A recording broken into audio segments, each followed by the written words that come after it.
நாங்கள் 2 பேரும் இன்றைக்கும் நடந்து போனால் ஒருத்தர் வந்து பிரதரான்னு ஒரு நாள் எங்கேயோ பார்க்கும்போது கேட்டார், உங்கள் பிரதரா அப்படின்னு கேட்டார். நான் எனக்கு வந்து ஹஸ்பண்டான்னு எனக்கு காதில் விழுந்துருச்சு, அதனால் ஆமாங்க அப்படின்னு சொல்லிட்டு வந்துட்டேன்.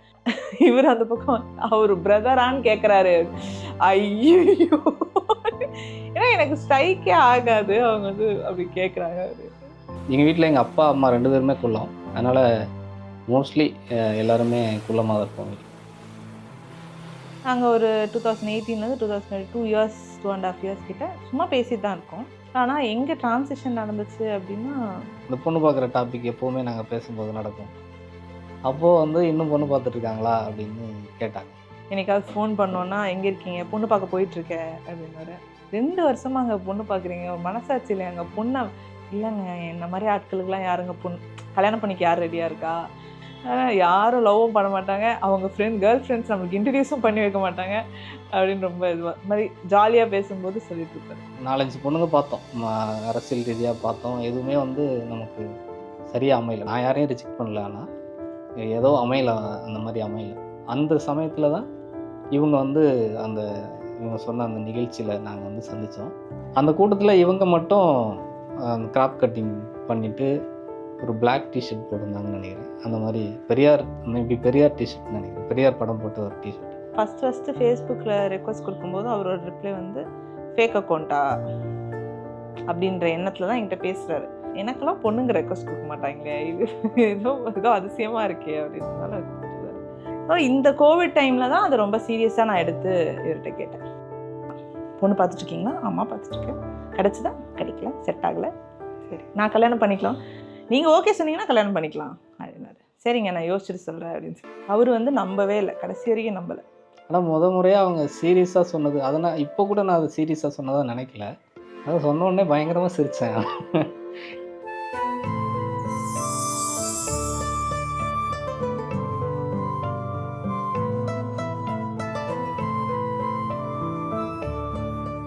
நான் வந்து டீச்சர் ட்ரைனிங் படித்தேன். அப்போது 1ஆம் ஆண்டில் ட்ரைனிங் போகும்போது நான் வெளியில் வந்ததும், சார் ஒரு நிமிஷம் சார், இந்த கதவை கொஞ்சம் லாக் பண்ணுங்க அப்படின்னு கேட்குறான். நானும் அவன் வந்து ஏதோ ஹெல்ப் கேட்குறான்னு சொல்லிட்டு நான் லாக் பண்ண போகிறேன், அது எனக்கு எட்டலை. அவனுங்க 2 பேரும் அப்படி சிரிக்கிறானுங்க. அப்போ தான் எனக்கு புரியுது, எனக்கு எட்டலைங்கிறத செக் பண்ணுறதுக்கு தான் என்னை வந்து லாக் பண்ண சொல்கிறான். ஏன்னா நீ பையன் மாதிரி இருக்க அப்படின்னு சொல்லும்போது எனக்கு ரொம்ப கடுப்பாகும். டிரான்ஸ்ஜெண்டர்னு சொல்லும்போது கூட காண்டாகாது, பையன் மாதிரி இருக்க அப்படின்னு சொல்லும்போது நான் சொல்லுவேன், பேண்ட்டு சட்டை போட்டு பாய் கட் பண்ணிட்டா பெண்மை இல்லைன்னு ஆகிடாதில்ல, அதுவும் ஒரு பெண் தான். I feel very proud. நீங்கள் பார்க்க அழகாக இருக்கீங்க, நான் வந்து இப்படி இருக்கேன், அப்புறம் நீங்கள் வந்து ஹைட்டாக வெயிட்டாக இருக்கீங்க, நான் நோஞ்சா மாதிரி இருக்கேன், ஒன்றா சொல்லுவார். அப்புறம் திரும்ப கேட்டேன், என்ன விஷயத்தில் உங்களுக்கு எனக்கு ஒத்து போகுதுன்னு நீங்கள் கேட்குறீங்க? உங்களுக்கு பொண்ணு கிடைக்கல, இனிமேலும் கிடைக்குமான்னு தெரியாது. எனக்கு இன்றைக்கி திருமணத்துக்கான கட்டாயம் இல்லை. எங்கள் அப்பா அம்மா அன்றைக்கி எனக்கு ஃபோர்ஸ் பண்ணல, பட் என்றைக்காக இருந்தாலும் ஃபோர்ஸ் பண்ணுவாங்க. அதாவது தூரமாக நம்ம வந்து பார்க்குறோம், போகிறோம், வரோம், நமக்குள்ளே வந்து வெளியில் நம்ம என்னவாக இருக்கிறோன்னு மட்டும்தான் தெரியும். ஆனால் வீட்டுக்குள்ளேயோ இன்டர்னலாக நம்ம என்னவாக இருக்கோங்கிறது அந்த மோட்டிவில் பழகினா தான் தெரியும். நம்ம காதலிக்கிறோம் அல்லது திருமணம் பண்ணிக்க போகிறோங்கிற மோட்டிவில் பழகினா தான் சில விஷயங்கள் நமக்கு தெரியும். அப்போ வந்து வண்டி ஓட்டிகிட்டு இருந்தார், அது தெரியும் எனக்கு. கேப் ஓட்டிகிட்டு இருந்தார். நான் ஃபிசியோதெரப்பி படிச்சுட்ருக்கேன்றது தெரியும். மற்றபடி என்னோடய ஃபினான்ஷியல் பேக்ரவுண்ட் கூட அவருக்கு தெரியாது.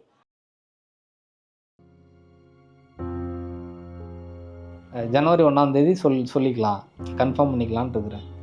அப்படி இருக்கும்போது இந்த நியூஸ் வந்து ஒரு பெரிய, திரும்பவும் நான் வந்து இந்த ஒரு டார்க் ரூமுக்கு போன மாதிரி திரும்ப ஒரு நாள் வந்து அன்னைக்கு வந்துச்சு.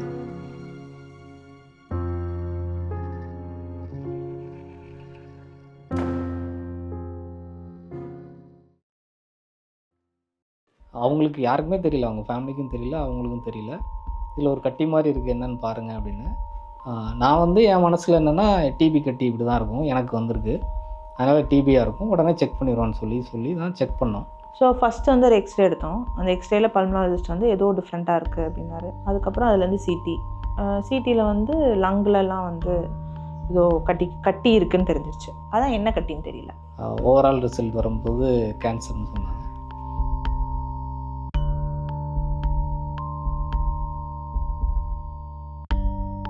ஸ்டேஜ் 4ல் இருக்குது, ஸ்பைனல் கார்டு அதனாலலாம் பரவி தான் எனக்கு பேக் பெயின் வந்துச்சு அப்படின்றது கண்டுபிடிச்சாங்க. கேன்சர்னால் செத்துருவாங்க அப்படிங்கிற ஒன்றை தவிர எனக்கு எதுவுமே புரியல.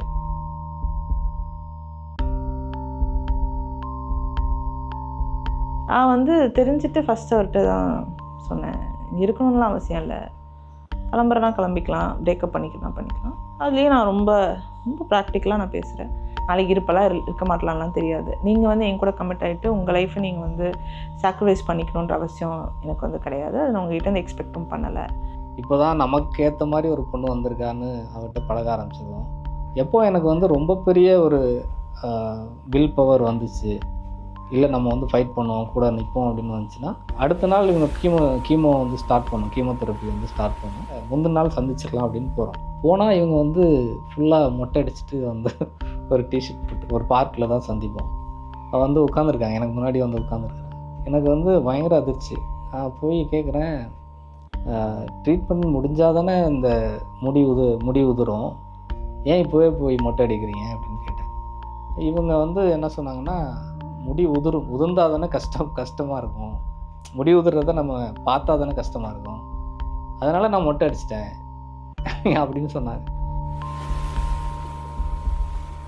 நாங்கள் பீச்சுக்கு கிளம்பி போயிட்டு பீச்சில் வச்சு நான் சொன்னேன், டிசம்பர் 22 அது. அதாவது டிசம்பர் எண்டில் நான் இதை சொல்லலான்னு இருந்தேன். நான் இன்றைக்கி நான் உறுதிப்படுத்துகிறேன், நம்ம சேர்ந்து வாழலாம்.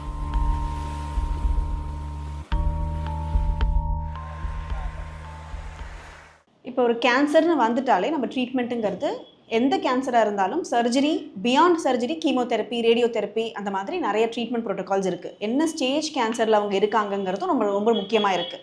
எஸ்பெஷலி பெண்களுக்கு, அதுவும் சின்ன வயசில் இருக்கிற பெண்களுக்கு கேன்சர் ரொம்ப அதிகமாக இப்போ வரதை நம்ம பார்த்துட்டு இருக்கோம். நார்மலாக உடம்பு ஃபுல்லாக பெயின், அன்பேரபிள் பெயின் இருக்கும். அது மாதிரி கை கால்லாம் கருப்பாயிரும், நாக்கு கருப்பாக இருந்தது.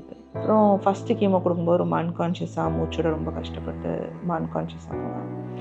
அது மாதிரி ஒவ்வொரு ஸ்டேஜ்லேயும் ஒவ்வொரு சைடு எஃபெக்ட் அப்படின்ட்டு 6 months ரொம்ப கஷ்டப்பட்டேன் ட்ரீட்மெண்ட் அப்போது. ஸோ ட்ரீட்மெண்ட் முடிச்சுட்டு எல்லா சைடு எஃபெக்ட்டும் போயிடும் அப்படின்னா இல்லை, போகல. ட்ரீட்மெண்ட் முடிச்சு காம்ப்ளிகேஷன்ஸ் நடுவில் என்னெல்லாம் நடக்கும்னு நாங்கள் நினச்சிட்டு இருந்தோமோ அதை தாண்டி சில மாற்றங்கள் உடலில் அவங்களுக்கு வந்தப்போ அவங்க ஃபீல் பண்ணாங்க. 2 வருஷமாக நீங்கள் உடம்பு சரியில்லாமே இருக்கீங்க, ஹாஸ்பிட்டல் போயிட்டே இருக்கீங்க, மாத்திரை சாப்பிட்டுக்கிட்டே இருக்கீங்க, ஒன்று மாற்றி மாத்திரை சாப்பிட்டே இருக்கீங்க அப்படின்னா அது ஒரு டிப்ரெஷன் கொடுக்கும் இல்லையா? அதுக்கு மாதிரி ஏன்னா நான் என்னென்னமோ பண்ணணும்னு நினச்சேன், என்னால் பண்ண முடியல அப்படின்ற அந்த அது வந்து ஒரு ரொம்ப ஆங்ஸைட்டி, டிப்ரெஷன், ரொம்ப பண்ணிக்கணுன்ற எண்ணங்கள் இதெல்லாம் ஒரு வாட்டி பண்ணேன். வீட்டுக்கு வருவார், கீழே நின்றுட்டுருப்பார், ஜன்னலில் நின்று நான் பேசிகிட்டு இருப்பேன், ஃபோனில் பேசிவிட்டு ஜன்னலேருந்து பார்த்துட்ருப்பேன். டெய்லி ரெகுலராக நைட்டு தூங்கும்போது பாட்டு பாடுவார். இந்த பாட்டெலாம் ஸ்பெசிஃபிக்கான சிலது கேட்பேன், சிலது வந்து அவர் பாடுவார், வந்து அப்படியே தூங்கிடுவேன். கோகிலமே நீ குரல் கொடுத்தால் உன்னை கும்பிட்டு கண்ணடிப்பேன், கோபுரமே உன்னை சாய்த்து கொண்டு உந்தன் கூந்தலில் மீன் பிடிப்பேன், என் காதலின் தேவையை காதுக்குள் ஓதி வைப்பேன், உன் காலடி எழுதிய கோலங்கள் புது கவிதைகள் என்றுரைப்பேன், என்னவளே அடி என்னவளே எந்த இதயத்தை தொலைத்து விட்டேன்.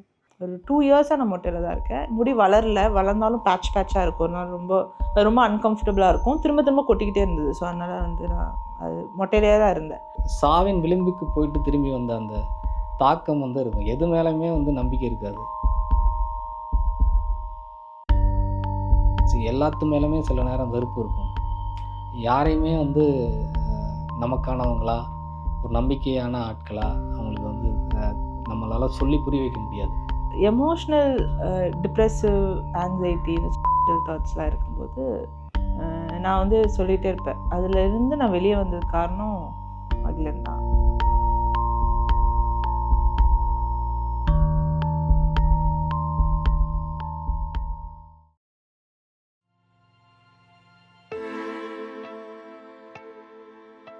சீக்கிரம் ஒரு கமிட்மெண்ட் ஒரு மேரேஜ் பண்ணிக்கணும்னு நினச்சதுக்கு வந்து இனிமேல் என்னடா இருக்க வாழ்க்கையில் அப்படின்ற ஒரு கட்டத்துக்கு வந்திருப்போம்ல, அந்த கட்டத்துக்கு நான் ரொம்ப சீக்கிரம் ரொம்ப சின்ன வயசில் வந்துட்டேன்.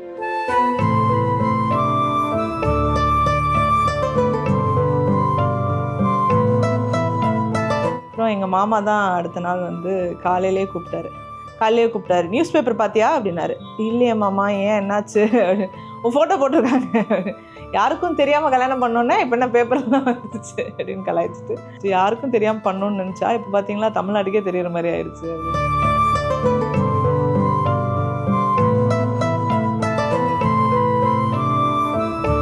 வாந்தி, இந்த மயக்கம், இது எல்லாமே பசியின்மை, இதிலேருந்து என்ன ப்ரெக்னென்சியில் என்ன உங்களுக்கு சிம்டம்ஸ் இருக்கோ இது எல்லாமே கடந்த 3.5 ஆண்டுகளாக வந்து நாங்கள் சந்திச்சுட்டு தான் இருக்கோம். சாப்பிட்ட உடனே வாமிட் வரும், அதெல்லாம் எல்லாமே இருந்திருக்கு. அதனால் நாங்கள் இது கனெக்ட் பண்ணிக்கவே இல்லை, இது வந்து இந்த சிம்டம் இருக்கும் அப்படின்னு சொல்லி. அப்படின்னா அப்புறம் என் டாக்டர்கிட்ட கேட்கும், ப்ரெக்னெண்ட்டாக இருக்க அதனால் சிரிச்சார் என் டாக்டர். இல்லை எனக்கு நிறைய டவுட்ஸ் இருக்குது, கீமோ வந்து இப்போ தான் முடிஞ்சிருக்கு, what you think, baby be okay அப்படிலாம் கேட்கும்போது அவர் சொன்ன ஒரே ஒரு பதில் என்னென்னா, உன்னோட பாடிக்கு வந்து தெரியும், இப்போ அது வந்து it's not strong enough, uterus வந்து நல்லா இல்லை, குழந்தை வந்து இட்ஸ் நாட் வயபிள் அப்படின்னா அதுவே புஷ் பண்ணியிருக்கோம் இல்லையா, அதுவே இருந்திருக்காது, புஷ் பண்ணியிருக்கோம். இப்போ வந்து யூட்ரஸ் வந்து ஸ்ட்ராங்காக இருக்குது அப்படின்னா your body is strong, body recover ஆகிடுச்சு.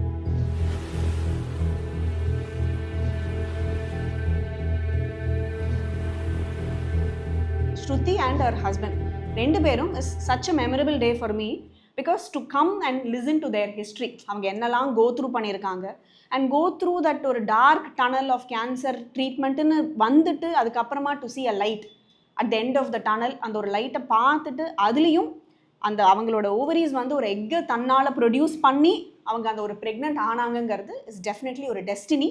That was something which is a very memorable டே. பாசிட்டிவாக என்னென்ன இருக்குங்கிறத லிஸ்ட் போட்டோம், என்னென்ன நெகட்டிவ்ஸ் இருக்குன்னு லிஸ்ட்டு போட்டோம். சரி, பாசிட்டிவாக மூவ் பண்ணுவோம். இட்ஸ் அ மிராக்கிள் சைல்டு, நம்ம வந்து அது இது பண்ணக்கூடாது. இன்னொன்று வந்து இது நிறைய பேருக்கு வந்து இன்னும் ஒரு வாழ்கிறதுக்கான ஊந்துதலை கொடுக்கும். கேன்சருக்கு அப்புறம் வாழ்க்கையே இல்லைன்னு நினைக்கிறவங்க எத்தனையோ சின்ன வயசில் இருக்கிறவங்க எத்தனையோ பேர் இருக்காங்க, அவங்களுக்குலாம் இது வந்து ஒரு மோட்டிவேஷன் இருக்கும். அதே மாதிரி தான் டாக்டர்ஸ் வந்து இதில் ப்ரெக்னென்சியில் கேன்சருக்கும் கேன்சர் ட்ரீட்மெண்ட்டுக்கும் குழந்தைக்கும் சம்மந்தம் இல்லை. குழந்தை வந்து ஆரோக்கியமாக தான் இருக்குது, ஆரோக்கியமாக தான் பிறக்கும்.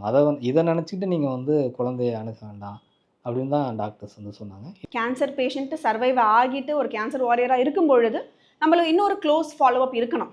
ஸோ பிகாஸ் அவங்களுக்கு அந்த ஒரு கீமோதெரப்பி ட்ரக்ஸாக இருக்கலாம், இல்லை ஒரு ரேடியேஷன் ஏதாவது கொடுத்துருக்காங்க, அந்த மாதிரிலாம் இருக்கும் பொழுது ஹார்ட் பிரச்சனைகள் வரத்துக்கான வாய்ப்புகள் நிறையா இருக்கலாம். இல்லை மற்ற ஆர்கன்ஸ் எல்லாம் நம்ம இன்னொரு க்ளோசர் மானிட்டரிங், ஒரு நார்மல் ப்ரெக்னென்சியை விட இன்னும் கொஞ்சம் க்ளோசர் மானிட்டரிங் நம்ம கண்டிப்பாக அவசியம் பண்ணுற மாதிரி இருக்கும். மற்றபடி பொண்ணோ பையனோ எனிதிங் இஸ் ஃபைன், அது வந்து ஹெல்த்தியாக இருக்கணும், அவ்வளோதான். என்றைக்குமே எல்லா கேன்சர் பேஷண்ட்ஸும் நினைக்கிறது தான், எனக்கு வந்து நோய் வேறு யாருக்கும் வந்துடக்கூடாது அப்படின்னு நினைப்பேன். அது வந்து நான் சஃபர் ஆன மாதிரி என் குழந்தை சஃபர் ஆகக்கூடாது அப்படின்னு நினைப்பேன். அது மட்டும்தான் நான் வந்து இன்றைக்கும் இல்லை எப்போவுமே ஃபீல் பண்ணுறது வந்து அதுதான்.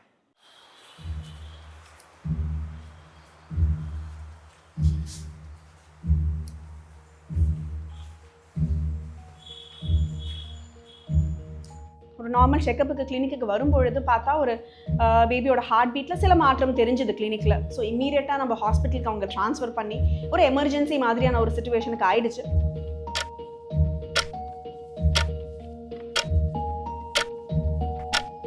எனக்கு இன்னுமே வந்து இது ரியாலிட்டி, 2 பேருக்குமே இது ரியாலிட்டின்னு புரியல.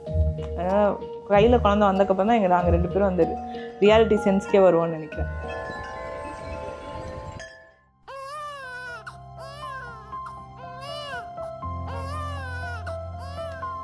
அந்த ஒரு பேபி வந்து இந்த உலகத்தை பார்க்கணும் அண்ட் ஸ்ருதி மூலமாக அந்த பேபி வரணும் அண்ட் அவங்களுக்கு அந்த கப்பலுக்கு ஹேட் டு ஹேவ் அ பேபிங்கிறது was a destiny. Everything went well.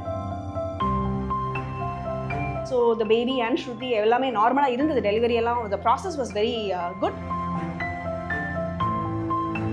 Shruti is a very good example of there is life and hope beyond cancer. Cancer வந்துருச்சுன்னா வாழ்க்கை முடிஞ்சிருச்சுன்னு அர்த்தம் கிடையாது.